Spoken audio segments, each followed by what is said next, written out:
다 함께 사도신경으로 우리의 신앙을 고백하겠습니다. 나는 전능하신 아버지 하나님, 천지의 창조주를 믿습니다.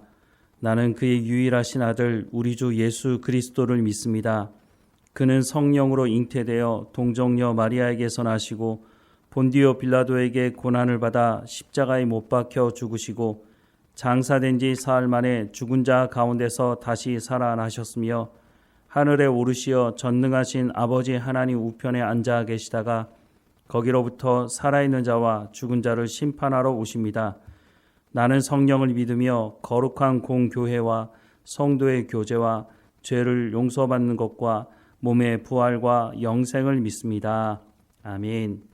다 함께 찬송가 301장 함께 찬양하겠습니다. 301장 함께 찬양하겠습니다. 지금까지 지내온 것 주의 크신 은혜라. 한이 없는 주의 사랑 어찌 이루 말하랴. 자나깨나 주의 손이 항상 살펴주시고 모든 일을 주 안에서 형통하게 하시네. 몸도 맘도 연약하나 새 힘받아 살았네. 물 붓듯이 부시는 주의 은혜 족하다. 사랑 없는 거리에나 험한 산길에 맬 때 주의 손을 굳게 잡고 찬송하며 가리라. 주님 다시 배올 날이 날로 날로 다가와 무거운 짐 주께 맡겨 벗을 날도 멀잖네. 나를 위해 예비하신 고향집에 돌아가 아버지의 품 안에서 영원토록 살리라. 아멘. 오늘 하나님께서 우리에게 주시는 말씀은 마태복음 21장 1절부터 11절까지 말씀 보겠습니다. 오늘 하나님께서 우리에게 주시는 말씀은 마태복음 21장 1절에서 11절까지 말씀입니다. 그들이 예루살렘에 가까이 가서 감람산 벳바게에 이르렀을 때에 예수께서 두 제자를 보내시며 이르시되 너희는 맞은편 마을로 가라. 그리하면 곧 매인 나귀와 나귀 새끼가 함께 있는 것을 보리니 풀어 내게로 끌고 오라. 만일 누가 무슨 말을 하거든 주가 쓰시겠다 하라. 그리하면 즉시 보내리라 하시니 이는 선지자들을 통하여 하신 말씀을 이루려 하심이라. 일렀으되 시온 딸에게 이르기를 내 왕이 내게 임하나니 그는 겸손하여 나귀 곧 멍에 매는 짐승의 새끼를 탔도다 하라 하였느니라. 제자들이 가서 예수께서 명하신 대로 하여 나귀와 나귀 새끼를 끌고 와서 자기들의 겉옷을 그 위에 얹음에 예수께서 그 위에 타시니 무리의 대다수는 그들의 겉옷을 길에 펴고 다른 이들은 나뭇가지를 베어 길에 펴고 앞에서 가고 뒤에서 따르는 무리가 소리 높여 이르되 호산나 다윗의 자손이여 찬송하리로다. 주의 이름으로 오시는 이여 가장 높은 곳에서 호산나 하더라. 예수께서 예루살렘에 들어가시니 온 성이 소동하여 이르되 이는 누구냐 하거늘 무리가 이르되 갈릴리 나사렛에서 나온 선지자 예수라 하니라. 아멘. 예수님께서 예루살렘으로 들어가십니다. 이때 마태는 구약 성경 두 곳을 인용하고 있는데 첫 번째는 이사야서 62장 11절과 두 번째는 스가랴 9장 9절에서 10절 말씀입니다. 먼저 이사야서 말씀을 보면 여호와께서 땅끝까지 선포하시되 너희는 딸 시온에게 이르라. 보라 내 구원이 이르렀느니라. 보라 상급이 그에게 있고 보응이 그 앞에 있느니라 하셨느니라 라는 말씀과 스가랴 말씀은 시온에 따라 크게 기뻐할지어다. 예루살렘에 따라 즐거이 부를지어다. 보라, 내 왕이 내게 임하시나니 그는 공의로우시며 구원을 베푸시며 겸손하여서 나귀를 타시나니 나귀의 작은 것 곧 나귀 새끼니라.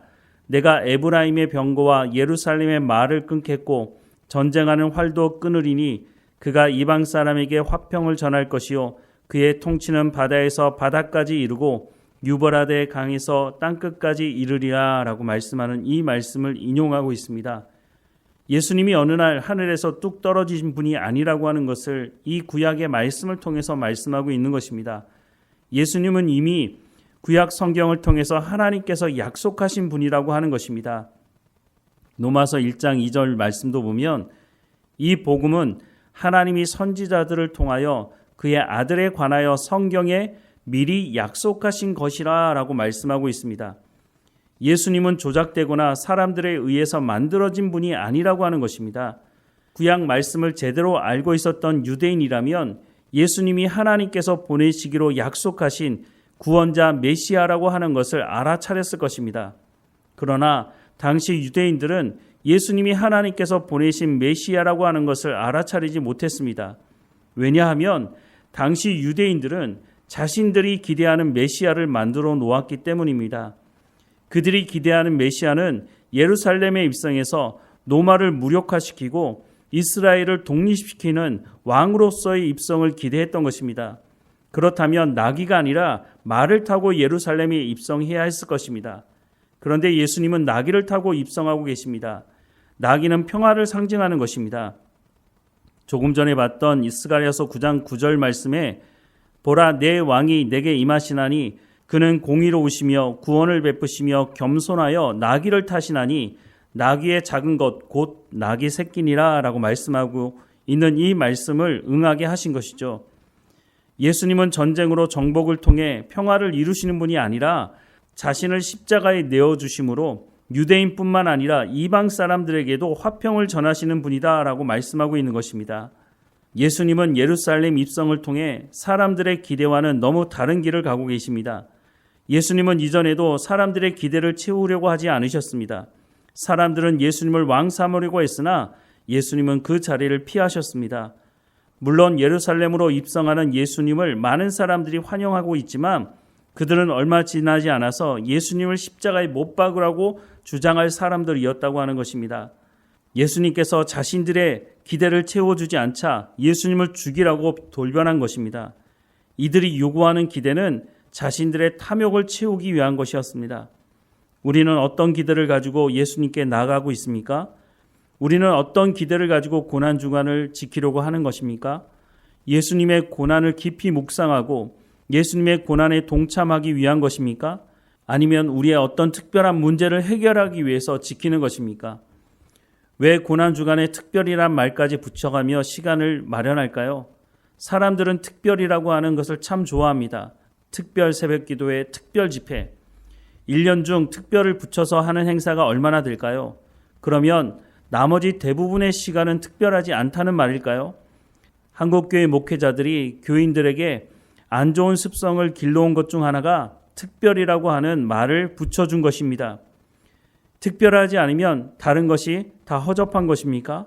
그렇지 않죠. 오늘은 어제 죽은 사람이 그토록 기다리는 내일이 아닙니까? 오늘 우리가 얼마나 소중한 삶을 살아가고 있습니까? 물론 특별한 거 좋아할 수도 있죠. 하지만 매일매일의 삶이 하나님 앞에 특별한 삶이 아닙니까? 우리는 어떤 기대를 가지고 예수님께 나아가고 있습니까? 이사야서 53장 2절부터 4절 말씀이 우리가 기대하는 예수님의 모습이 맞습니까?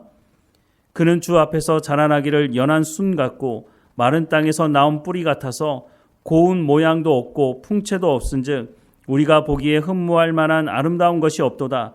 그는 멸시를 받아 사람에게 버림을 받으며 강고를 많이 겪으며 질고를 아는 자라. 마치 사람이 그에게서 얼굴을 가리는 것 같이 멸시를 당하였고 우리도 그를 귀히 여기지 아니하였도다. 그는 실로 우리의 질고를 지고 우리의 슬픔을 당하였거늘 우리는 생각하기를 그는 징벌을 받아 하나님께 맞으며 고난을 당한다 하였노라 라고 말씀하고 있는 이 말씀을 기대하고 있는 것입니까? 영화에 나오는 코가 오똑하고 키가 크고 백인의 모습을 가지고 있는 그 모습이 예수님의 모습은 아닌 것입니다. 고난주간 우리는 더욱더 하나님의 말씀으로 돌아가야 할 것입니다. 예수님께서 왜 이 땅에 오셨는지, 왜 하나님이신 예수님께서 굳이 인간의 손에 의해 십자가에 죽임당하는 자리까지 나아가게 되셨는지를 깊이 묵상해야 할 것입니다.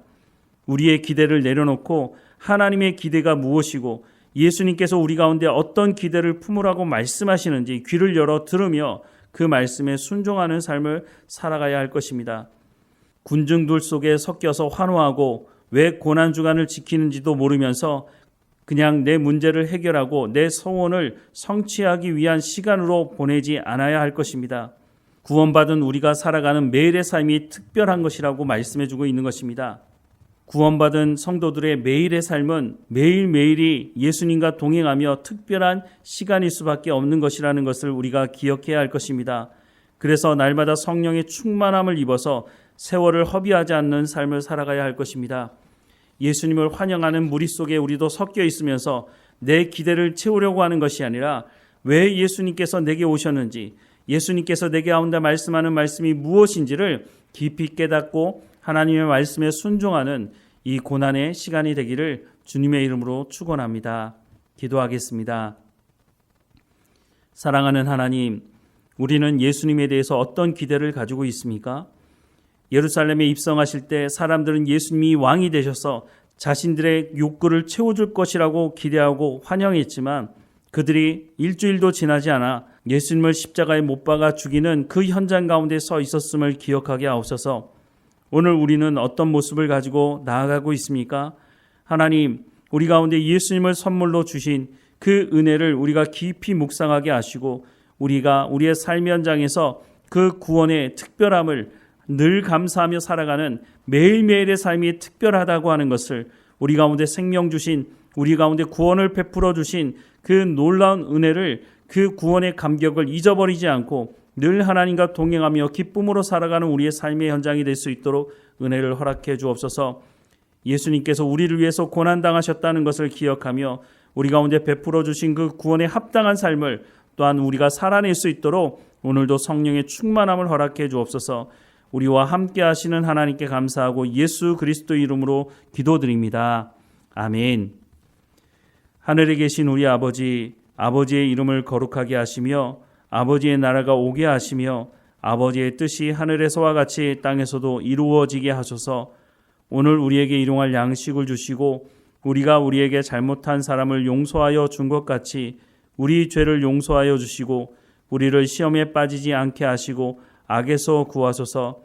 나라와 권능과 영광이 영원히 아버지의 것입니다. 아멘.